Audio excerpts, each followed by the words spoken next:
Pakistan has a terror problem, a debt problem, an inflation problem, an insurgency problem, and now a population problem.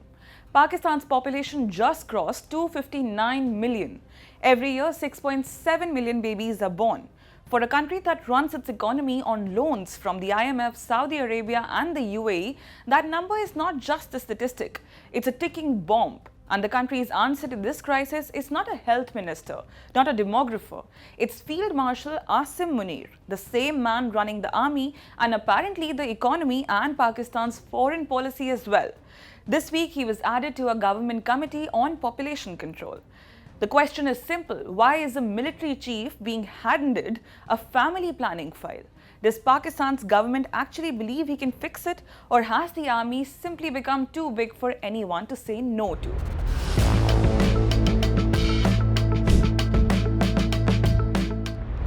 Now, to understand why this is raising eyebrows even inside Pakistan, you need to understand just how much Asim Munir already controls.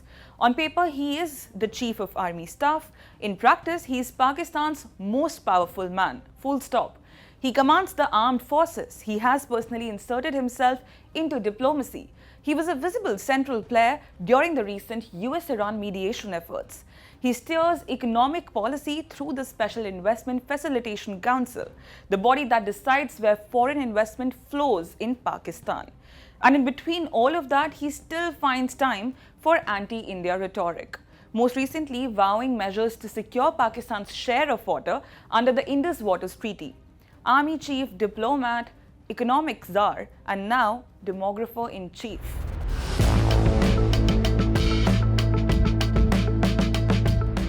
The news came out this week, and it came from Pakistan's own health minister. Syed Mustafa Kamal told a joint meeting of the Senate Committee on National Health Services and the Senate Functional Committee on Human Rights that Prime Minister Shehbaz Sharif has consulted a dedicated committee to tackle population growth, and Asim Munir is on it. The development was first reported by Dawn. The committee also includes Pakistan's finance and planning ministers. Kamal called it a top national priority, saying important policy decisions are being made at every level of government. Though what exactly Munir's day-to-day role on this committee looks like has not been spelled out. And even religious authorities are on board. A representative of the Council of Islamic Ideology present at the meeting said there was no sectarian disagreement over the need for urgent measures to curb population growth. When the clergy and the army are in agreement, the government considers this an emergency.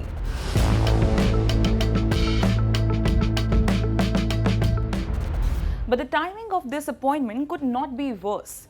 While Pakistan's government is asking its army chief to think about condoms and contraceptives, its army is fighting fires on at least 3 fronts.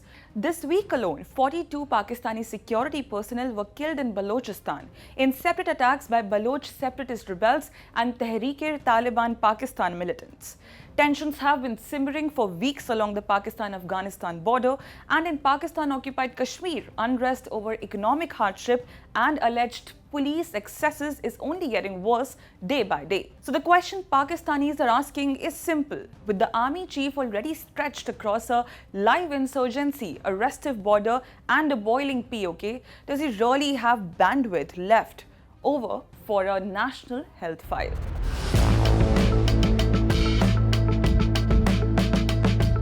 Unsurprisingly, the Pakistan social media did not take this quietly.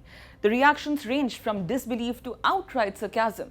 One user pointed out that given Munir's track record, this should be an easy job for him. He already has plenty of experience reducing numbers, just not through birth control.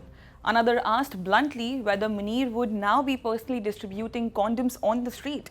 Journalist Asad Ali Tur put it more sharply, arguing that if the government genuinely needs its field marshal to handle population control, it should simply go home, Asad Ali Tur on X said. And one post went further, listing off Munir's actual record from Kashmir to Balochistan to Islamabad as proof he already knows how to, bring numbers down.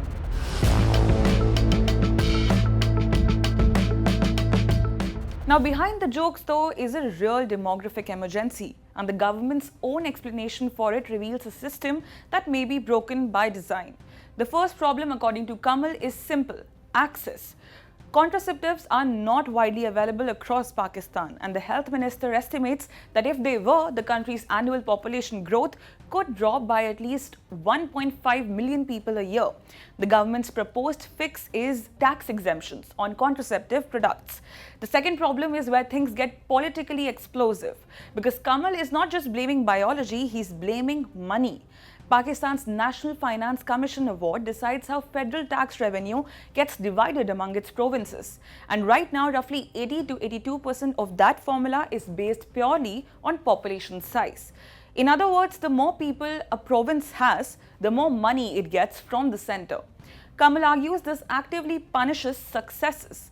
If a province manages to bring its population growth under control, its share of national funding could actually shrink over time, while a province that keeps growing gets rewarded.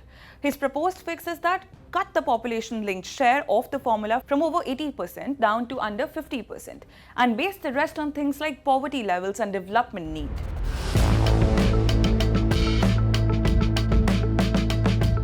That idea, however, runs straight into a wall named Punjab. Punjab is Pakistan's most populous province and also a political stronghold of the Sharif family, the nerve center of the military establishment and home to the country's key financial institutions. A formula that reduces funding tied to population size is a formula that could cost Punjab money and influence. It's unlikely to be an easy sell. There's also a legal complication baked in. After Pakistan's 18th constitutional amendment, population welfare became a subject that belongs to the provinces, not the federal government, which means even if Islamabad wants a single nationwide law to curb population growth, it may not have the constitutional authority to impose one. And Pakistan's National Assembly cannot legislate on what is now a provincial subject.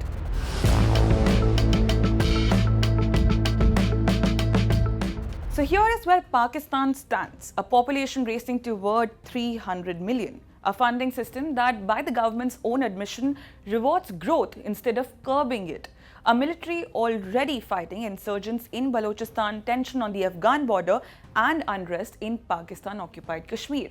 And now, in the middle of all of it, its army chief has been handed one more file. One that has nothing to do with tanks or borders and everything to do with what happens inside Pakistani homes. Asim Munir has taken on diplomacy, he has taken on the economy, he has taken on the border. The question Pakistanis are now asking, half in the mockery and half in genuine anxiety, is whether the country's problems have simply gotten too big for anyone else to handle, or whether the military has just gotten too big for the country to say no to.